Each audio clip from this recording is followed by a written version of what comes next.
आज हम आप लोगों को इलेक्ट्रिक डाइपोल के बारे में बताने जा रहे हैं। इलेक्ट्रिक डाइपोल, डाई माने हो गया दो, पोल जिसे हम ध्रुव कहते हैं, किनारे कह सकते हैं। तो डाइपोल इसका हिंदी में नाम है वैद्युत द्विध्रुव। वैद्युत द्विध्रुव कहा जाए या इलेक्ट्रिक डाइपोल कहा जाए। तो इसमें देखिए बेटा होता क्या है, एक चार्ज पार्टिकल इधर रहेगा, दूसरा चार्ज पार्टिकल इधर रहेगा।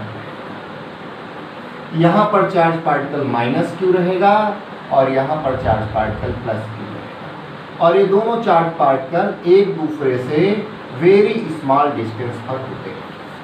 तो जब हम इलेक्ट्रिक डाइपोल की बात करते हैं तो वैद्युत द्विध्रुव कहें या इलेक्ट्रिक डाइपोल, वैद्युत द्विध्रुव वह निकाय है, वैद्युत द्विध्रुव वह निकाय है जिसमें दो बराबर, ये Q और ये Q, जिसमें दो बराबर और विपरीत आवेश, विपरीत मीन्स माइनस में ये और प्लस में ये। वैद्युत द्विध्रुव वह निकाय है जिसमें दो बराबर और विपरीत आवेश एक दूसरे से अल्प दूरी पर स्थित होते हैं। ये वैद्युत द्विध्रुव की परिभाषा है। वैद्युत द्विध्रुव वह निकाय है जिसमें दो बराबर व विपरीत आवेश एक दूसरे से अल्प दूरी पर स्थित होते हैं। इलेक्ट्रिक डाइपोल वह सिस्टम होता है जिसमें two equals and opposite charges small distance पर प्लेस होते हैं। इलेक्ट्रिक डाइपोल का ये फिगर हो गया और इलेक्ट्रिक डाइपोल की डिफिनीशन हो गई। अब इलेक्ट्रिक डाइपोल के एग्जाम्पल कहाँ कहाँ पर मिलते हैं? तो पहला एग्जाम्पल इलेक्ट्रिक डाइपोल का मिल जाता है HCl में। HCl इलेक्ट्रिक डाइपोल वास्तव में ऐसे कोवैलेंट बॉन्ड, ऐसे यौगिकों में पाया जाता है जो सहसंयोजक यौगिक हो, जिसको हम कोवैलेंट बॉन्ड वाले कंपाउंड कहते हैं। जब HCl ब्रेक होता है तो कैसे ब्रेक होता है? ये Cl माइनस और H प्लस। अब देखिए इसमें जो इलेक्ट्रिक डाइपोल बनेगा, यहाँ पर ये Cl माइनस का रहेगा और ये क्या रहेगा? H प्लस रहेगा। देखिए यहाँ पर माइनस Q का निगेटिव चार्ज है और यहाँ पर प्लस Q का निगेटिव चार्ज है। इन दोनों चार्जों के बीच का डिस्टेंस क्या है? 2m। इसकी जो डायरेक्शन होती है इलेक्ट्रिक डाइपोल मोमेंट की या इलेक्ट्रिक डाइपोल की जो डायरेक्शन होती है वो बेटा माइनस Q से प्लस Q की ओर होती है। माइनस Q चार्ज से प्लस Q चार्ज की ओर होती है। उसी प्रकार से यहाँ पर भी इसकी डायरेक्शन माइनस Cl से प्लस H की ओर होगी। ये डायरेक्शन है इसकी। तो ये पहला इसका एग्जाम्पल हो गया। सेकेंड एग्जाम्पल H2O में आता है। जब हम H2O की बात करते हैं तो ये ऑक्सीजन एटम है और ये हाइड्रोजन है। तो ये ऑक्सीजन, ये है ऑक्सीजन। ऑक्सीजन के पास, ऑक्सीजन एक इलेक्ट्रॉन की साझेदारी हाइड्रोजन के साथ करता है और दूसरे इलेक्ट्रॉन की साझेदारी दो दूसरे हाइड्रोजन के साथ करता है। यहाँ पर देखते हैं तो दो हाइड्रोजन और एक ऑक्सीजन है। तो ऑक्सीजन पहले वाले हाइड्रोजन के साथ एक इलेक्ट्रॉन की साझेदारी करता है और ये ऑक्सीजन दूसरे वाले हाइड्रोजन के साथ भी एक इलेक्ट्रॉन की साझेदारी करता है। तो यहाँ पर देखिए ये आपका H प्लस और ऑक्सीजन पर इधर से सिंगल माइनस, ऑक्सीजन पर डबल माइनस होता है। तो ये सिंगल माइनस और H का ये सिंगल प्लस एक इलेक्ट्रिक डाइपोल बना देता है जिसकी डायरेक्शन ये है। अब इसी प्रकार ये H है तो H का दूसरा H, दूसरे H का ये सिंगल प्लस और O के ऊपर का सिंगल माइनस, ये सेकेंड डाइपोल बना देता है। तो देख रहे हैं यहाँ पर जितना निगेटिव चार्ज है इधर उतना ही यहाँ पर पॉजिटिव चार्ज है, जितना यहाँ पर निगेटिव चार्ज है उतना ही यहाँ पर पॉजिटिव चार्ज है। इन दोनों के बीच का डिस्टेंस बहुत कम है। तो दूसरा एग्जाम्पल आपको कहाँ पर मिल गया? H2O में। देखिए ये लीनियर ना होकर के थोड़ा नीचे को झुका हुआ है क्योंकि यहाँ पर इस ऑक्सीजन एटम के ऊपर लोन पेयर ऑफ इलेक्ट्रॉन पाए जाते हैं। Lone pair of electron in बॉन्डों को नीचे को डाइवर्ट कर देते हैं। इसको आप चाहे तो स्क्रीनशॉट करना चाहें तो स्क्रीनशॉट कर लें। अब आगे बताने जा रहा हूँ। इसके बाद इसका थर्ड एग्जाम्पल इलेक्ट्रिक डाइपोल का जो मिलेगा वो तीसरा एग्जाम्पल आता है NH3 अमोनिया। NH3 के बारे में जब हम बात करते हैं तो ये नाइट्रोजन एटम है, ये नाइट्रोजन है। नाइट्रोजन में एक हाइड्रोजन के साथ ये हाइड्रोजन का एक प्लस और नाइट्रोजन का एक माइनस। यहाँ पर नाइट्रोजन का एक माइनस और हाइड्रोजन का एक प्लस मिल करके एक इलेक्ट्रिक डाइपोल का फॉर्मेशन करता है। इसकी डायरेक्शन माइनस से प्लस की होती है। अब देखिए दूसरा जो सेकेंड वाला हाइड्रोजन है, उस सेकेंड वाले हाइड्रोजन को यहाँ पर दिखा दें, ये H प्लस और इसका नाइट्रोजन का एक माइनस, ये सेकेंड डाइपोल बनाता है। और इसका थर्ड डाइपोल जो बनता है वो इस प्रकार से बनता है, ये H का प्लस और ये माइनस, ये तीसरा इलेक्ट्रिक डाइपोल बन जाता है। तो यहाँ पर जो 3 इलेक्ट्रिक डाइपोल बन जाते हैं इस प्रकार से। ये जो एग्जाम्पल आपका मिला ये अमोनिया के लिए है। तो ये माइनस और ये प्लस, ये माइनस और ये प्लस, ये माइनस और ये प्लस। N के ऊपर ट्रिपल माइनस होता है और हर एक H एटम के ऊपर सिंगल प्लस होता है। ये अमोनिया के, और इसके बहुत सारे एग्जाम्पल आपको मिल जाएंगे इलेक्ट्रिक डाइपोल के। CH4 में इसी प्रकार से बन सकता है। अब देखिए electric dipole moment. Electric dipole moment को हिंदी में कहते हैं वैद्युत द्विध्रुव आघूर्ण। वैद्युत द्विध्रुव आघूर्ण। अभी देखिए हमने वैद्युत द्विध्रुव बताया था, तो उसमें हमने बताया था कि 2 इक्वल्स एंड अपोजिट चार्ज, ये माइनस क्यू और ये प्लस क्यू, ये स्मॉल डिस्टेंस 2l पर प्लेस होते हैं। तो ये आपका क्या बन गया, इलेक्ट्रिक डाइपोल। अब इलेक्ट्रिक डाइपोल मोमेंट की जब हम बात करते हैं, इन दोनों में से कोई एक चार्ज ले लें, इन दोनों में से कोई एक चार्ज ले लें। देखिए ये Q और ये भी Q, इन दोनों के मैग्नीट्यूड क्या है, Q है। तो एक कोई चार्ज ले लें और इन दोनों के बीच का जो डिस्टेंस है दोनों का प्रोडक्ट कर दें, तो इलेक्ट्रिक डाइपोल मोमेंट आ जाएगा। इलेक्ट्रिक डाइपोल मोमेंट को P से डिनोट करते हैं। P इक्वल टू होता है Q इंटू 2n। तो क्या बताएंगे, इलेक्ट्रिक डाइपोल के ये जो 2 चार्जेस हैं, इन दोनों में से कोई एक चार्ज और इनके बीच के डिस्टेंस का प्रोडक्ट इलेक्ट्रिक डाइपोल मोमेंट कहलाता है। Electric dipole moment is denoted by small p, p equal to q into 2l। तो यहां पर यदि हम बात करें, q is the charge, charge की यूनिट कूलम हो जाएगी, 2l ये डिस्टेंस है, इसकी यूनिट मीटर हो जाएगी। p को क्या कहेंगे, electric dipole moment, electric dipole moment, electric dipole. तो इलेक्ट्रिक डाइपोल मोमेंट की जब डिफिनेशन देंगे या वैद्युत द्विध्रुव आघूर्ण की परिभाषा देंगे, तो वैद्युत द्विध्रुव के किसी एक आवेश तथा दोनों आवेशों के बीच की अल्प दूरी के गुणनफल को, वैद्युत द्विध्रुव के किसी एक आवेश तथा दोनों आवेशों के बीच की अल्प दूरी के गुणनफल को वैद्युत द्विध्रुव आघूर्ण कहते हैं। वैद्युत द्विध्रुव आघूर्ण को P से व्यक्त करते हैं। P equal to Q into 2l होता है। Q यहाँ पर चार्ज है, 2l क्या है, दूरी है, अल्प दूरी है। चार्ज की यूनिट मीटर है और इसकी चार्ज की यूनिट कूलम है और डिस्टेंस की यूनिट क्या है, मीटर है। अब देखिए इसकी यूनिट क्या होगी, इलेक्ट्रिक डाइपोल मोमेंट, इस P की इलेक्ट्रिक डाइपोल मोमेंट की यूनिट क्या होगी। तो जब इसकी यूनिट की बात करते हैं तो Q इंटू क्या है, 2l। तो Q की यूनिट क्या होती है, कूलम, और इसकी यूनिट क्या होती है, मीटर। तो कूलम इंटू मीटर इसकी क्या हो जाएगी, यूनिट हो जाएगी। ये यूनिट किस सिस्टम में है, SI सिस्टम, SI सिस्टम में इसकी यूनिट। अब electric dipole moment is a vector quantity, electric dipole moment is a vector quantity, ये सदिश राशि है और इसकी दिशा कैसे होती है, -q टू +q। इसकी जो डायरेक्शन होती है वो -q से +q की ओर होती है, इलेक्ट्रिक डाइपोल मोमेंट की डायरेक्शन। अब इधर यहाँ दिख रहा है, तो इलेक्ट्रिक डाइपोल मोमेंट की डायरेक्शन क्या हो गई, -q टू +q। इसकी यूनिट कूलम इंटू मीटर हो गई। अब देखिए इसका डायमेंशनल फार्मूला क्या होगा, डायमेंशन ऑफ P तो इसके जब डायमेंशन की बात करेंगे तो डायमेंशन कैसे निकलेगी पी की, क्यू की डायमेंशन इंटू 2l की डायमेंशन। तो क्यू इंटू क्या लिखा है 2l। क्यू क्या है बेटा चार्ज, चार्ज की डायमेंशन क्या होती है 18 और 2l की क्या हो जाएगी l। इसका जो डायमेंशनल फार्मूला बन जाएगा LTA बन जाएगा। L क्या है लेंथ को रिप्रेजेंट करेगा, T किसको रिप्रेजेंट करेगा टाइम को, और ये एम्पियर को।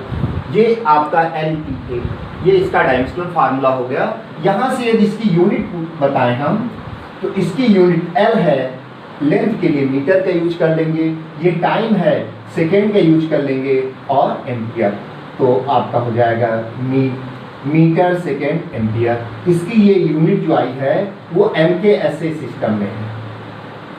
किस सिस्टम में है MKSA सिस्टम में, इलेक्ट्रिक डाइपोल मोमेंट की यूनिट है।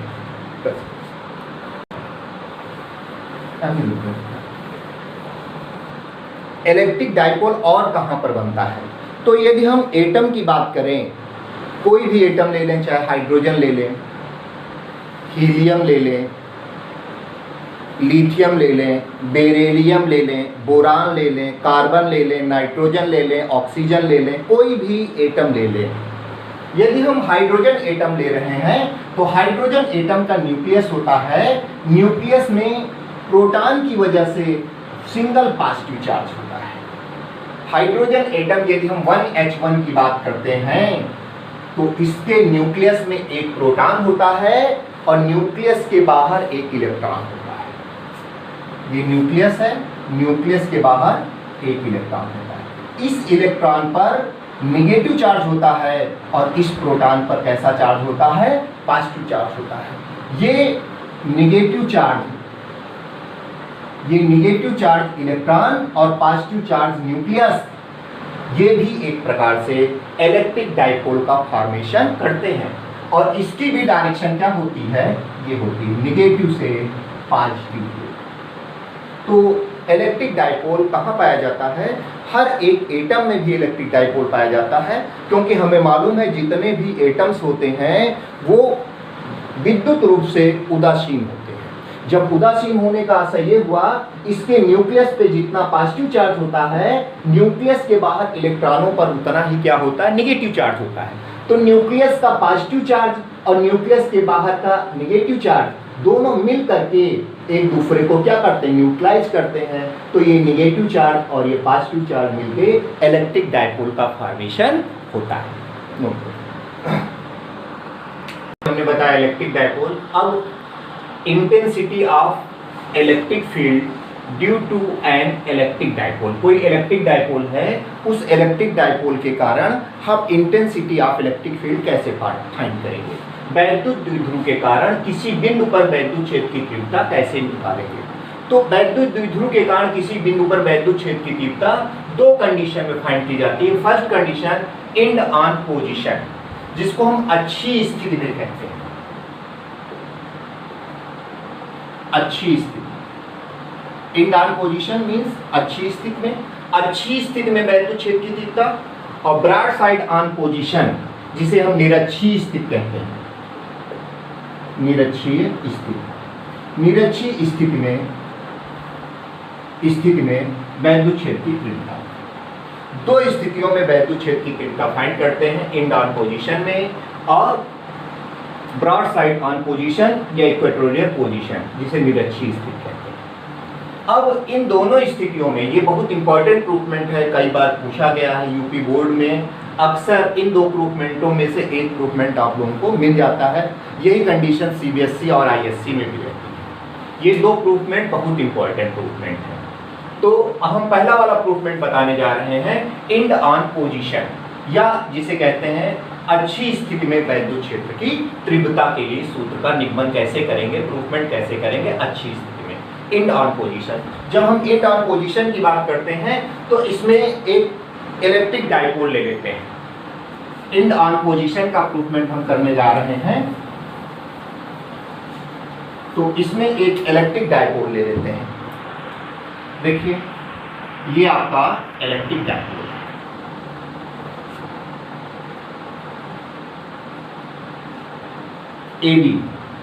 AB is a electric dipole.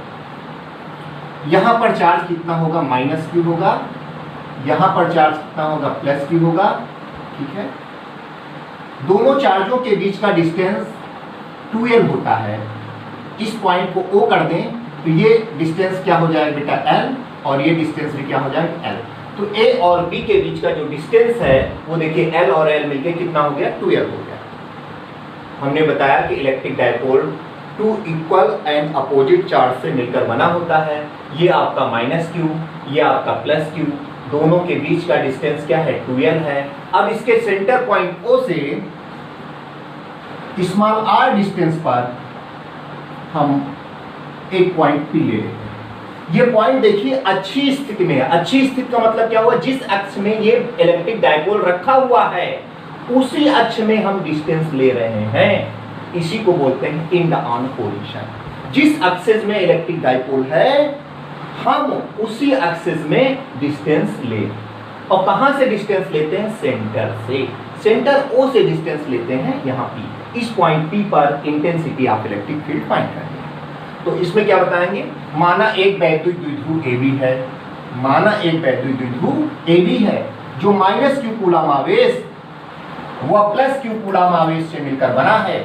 दोनों आवेशों के बीच की दूरी 2l है। इन दोनों आवेशों के मध्य वैद्युत द्विध्रुव के मध्य बिंदु O से स्मॉल r मीटर की दूरी पर एक बिंदु P है जहां पर वैद्युत क्षेत्र की तीव्रता हमें E ज्ञात करनी है। ये याद हो जाएगा। देखो, माना एक वैद्युत द्विध्रुव AB है जो माइनस क्यू कूलम आवेश व प्लस क्यू कूलम आवेश से मिलकर बना है। दोनों आवेशों के बीच की दूरी कितनी है, 2l है। इसके सेंटर पॉइंट O से स्मॉल r डिस्टेंस पर एक पॉइंट P है जहां पर हमें intensity of electric field find करनी है। ये पॉइंट P किस कंडीशन में है, इन ऑन पोजीशन या अच्छी स्थिति में है। इस पॉइंट पर फाइंड करनी है। जिस पॉइंट पर हमें intensity of electric field find करनी होती है वहां पर प्लस क्यू नॉट का टेस्ट चार्ज पार्टिकल लगा देते हैं। जैसे इस P पॉइंट पर हमें intensity of electric field find करनी है तो यहां पर प्लस क्यू नॉट का टेस्ट चार्ज पार्टिकल रख देंगे। अब देखिए, अब ये वाला माइनस क्यू, ये वाला माइनस क्यू और इस प्लस क्यू पर किस प्रकार का फोर्स अप्लाई करेगा, तो पता चल रहा है माइनस क्यू प्लस क्यू पर अट्रैक्शन फोर्स अप्लाई करेगा, और अट्रैक्शन फोर्स की डायरेक्शन कहां की ओर होगी, अंदर की ओर होगी। और अभी पीछे बताए थे जो डायरेक्शन फोर्स की होती है वही direction intensity of electric field की होगी। तो ये माइनस क्यू की वजह से इस पर फोर्स कहां की ओर लग रहा है, अंदर की ओर। तो इंटेंसिटी ऑफ इलेक्ट्रिक फील्ड की डायरेक्शन कहां की ओर होगी, E1, अंदर की ओर होगी।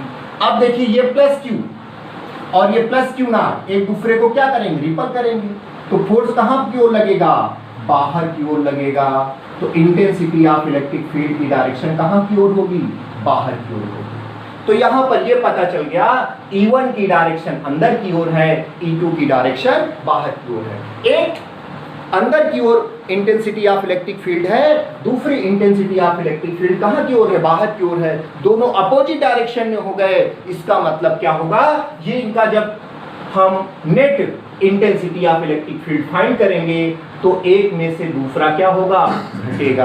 अब कौन किस में से घटेगा ये पता करने के लिए हम देखते हैं कि E1 की वैल्यू क्या है और E2 की वैल्यू क्या है। पहले देखें distance between A to P, AP का डिस्टेंस कितना होगा, गेस करिए।